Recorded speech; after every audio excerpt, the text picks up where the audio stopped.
The following program was brought to you by Imaat Digital.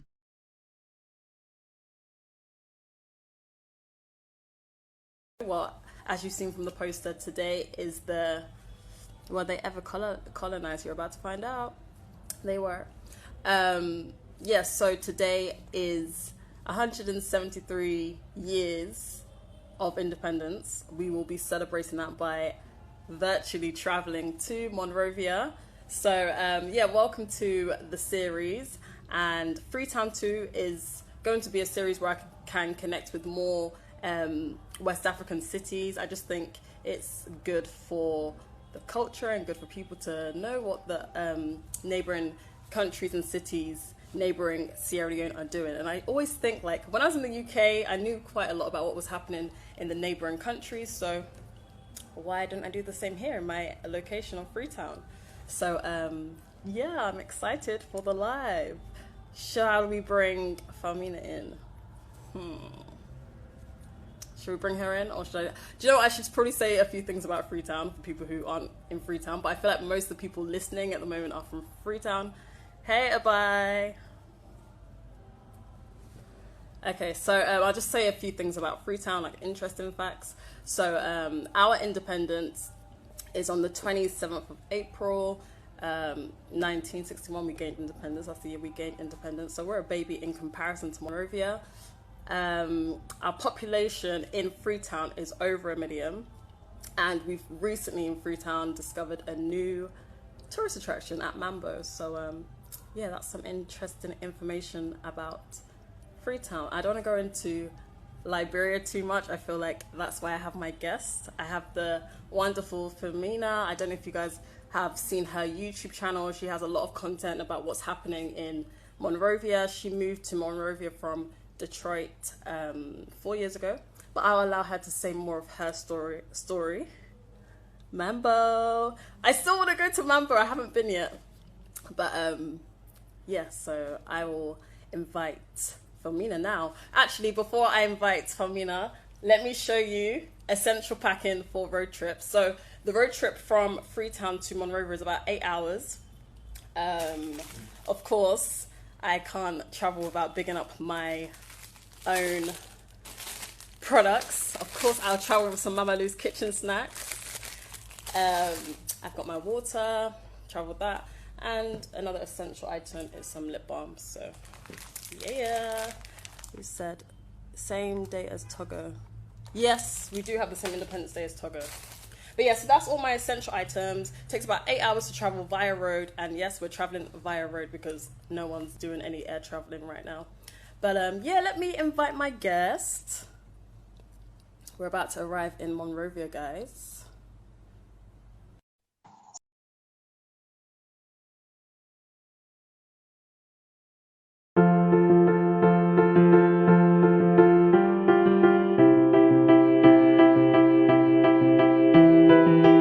Mama Lou's Kitchen, offering authentic Sierra Leonean snacks. Call us on 232-789-42889. Alternatively, buy our pre-packaged goods from the following places listed on the left.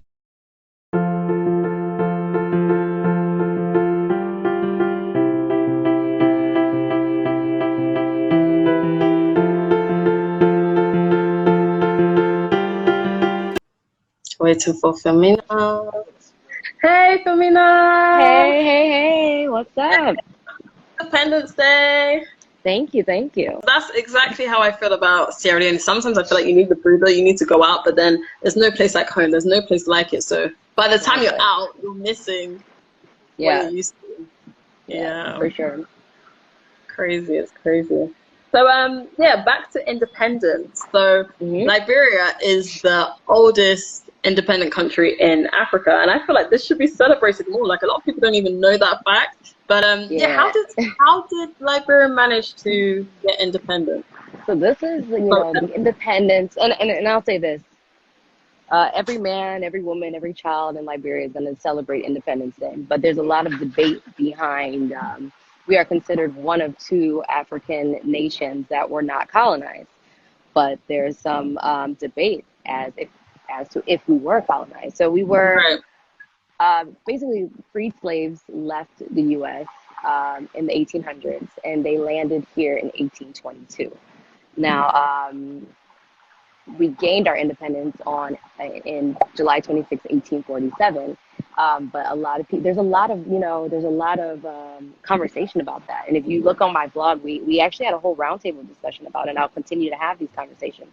So those people, the Americo-Liberians, the Conga, or if you hear Americo-Liberians or Conga, that's what we're called here. And there's a debate, you guys came back, but there were already people here. There was all the natives still here, but I guess they formalized making this into whatever you want to call a nation. But then if you talk to some people, they're like, well, how did we get there? Some of our native brothers and sisters sold us off into slavery. So it's an ever evolving conversation, and it needs to be talked about. It needs to be touched on, because there's a lot of people, I was talking about this the other day. Basically, the Americo-Liberians brought what they have learned from the U.S. to Liberia. So there's this a lot of people, there's a sentiment that Americo-Liberians have more opportunities and exposure and those type of things in Liberia, which I do believe to be true. But that is shifting a little bit, and I said it in the roundtable discussion. I think that when you're in Liberia, they'll ask you, who's your mom, who's your father. They want to know the last name, because that can tell you where you're from, if you're an American-Liberian or if you're a native Liberian. And I think now it's shifting as to a class system, right? It's no longer, in my mind, and it's still there. Let me not say that it's no longer, but people in the same class system have those opportunities. You can be native, you can be American-Liberian, but that is shifting. But if you look at, someone looks at someone like me, they'll be like, oh yeah, she has to be American-Liberian, or take it even further and say you're a white woman. I get called a white woman almost every single day that I'm here. I'm 25% Lebanese, but anyone, and white woman isn't just because you look mixed or you're mixed with something. It's somebody who has been in the abroad, someone who, if you come here, you talk with that accent, girl, that beautiful accent of yours, they're going to be like, oh yeah, look at that white woman, Yeah. So, 1847, we got our independence. There's still some conversation about it, who's who, who's what, but it happened, and we're the oldest republic. We're at 173 years, and then if you look today, people are like, "What are we celebrating? 173 years of being ancient?" I'm like, it's all relative. But today, I'm just celebrating being alive, alive, and being home, and being able to look at this view. So that's something to celebrate. Yeah, definitely. But from what you've said, does everybody celebrate it, or are some people hostile because of those kind of notions? Everybody. I'm gonna tell you something about Liberians. Poor, rich, Conga, native. When it comes to enjoyment, I think that's just I don't know if that's an African thing.